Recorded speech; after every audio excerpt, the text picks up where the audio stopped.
The pro bono landscape in 2005, when the Pro Bono Group was first started, was a completely different place. Of course, lawyers and law firms did pro bono. There's a long history of pro bono activities in Singapore, but it was primarily thought of as a personal choice, not so much as considered to be a widespread kind of professional obligation. A lot of law schools in the world did have some kind of pro bono program or another, but NUS Law School did not. Notwithstanding that it prided itself as ASEAN's premier law school. So I decided to do some research, write a paper, send it to the deanery. At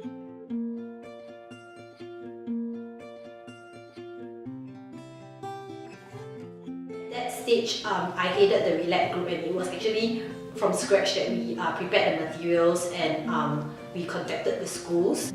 RELAC, or Raising Extra Legal Awareness Amongst Children, was all along an in-house project, and in our year we took it one step further.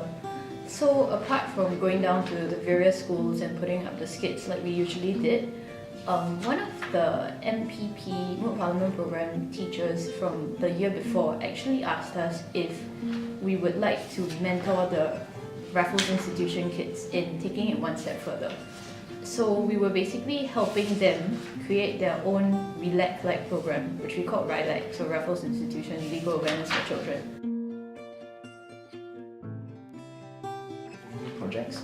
We had a tie with LSRC, where we went to Hong Kong to visit like the Law Society, their Legal Aid Bureau, a couple of law firms to see how they did pro bono. So LSRC does trips all the time, and they do trips for the fun of it and for meeting the locals basically.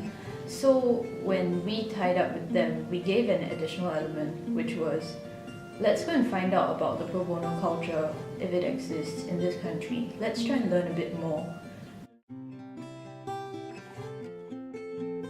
To my surprise, they were warmly enthusiastic. It turns out that it seems that there was a lot of people who, like me, wanted to, once the opportunity arose, they did want to volunteer, they did want to serve in that respect to the wider community. So, I mean, and why it was a surprise, because I myself, by the time, had bought into the stereotype that lawyers are a bunch of selfish sharks. So yeah, that's why it surprised me that there were so many people that were so warm-hearted. In fact, every time we opened up a new project, the response was quite overwhelming. I don't think there was a single project that we opened up and we actually had manpower issues. There's a lot of unknowns as to what are the boundaries of what law students can do, because we're not actually qualified lawyers. So, Joseph did a very good job as a founding president. He set up the group with just a handful of founding members, and he actually managed to attract a lot of projects at that point in time. But a lot of it was focused on projects, and at that point in time there was no structure to the group. So when I entered the group, I tried to set up a new structure, a hierarchy, where there are project leaders. How much do you want a person to be involved in pro bono, and how much do you want the person to be involved in the planning of pro bono as well? And that was one of the tensions I guess we faced.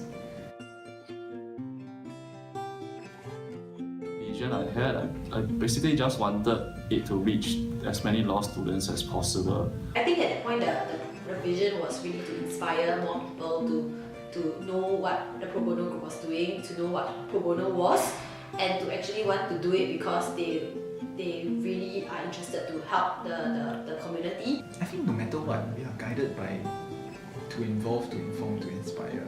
So what that meant to us, to involve was to involve as many students as possible, to source out the maximum amount of opportunities.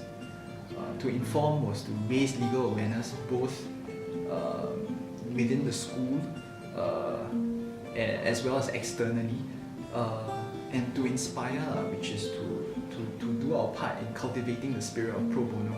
And so because that vision has been understood and renewed every year, I think that has really contributed to how pro bono has grown in the pro bono group.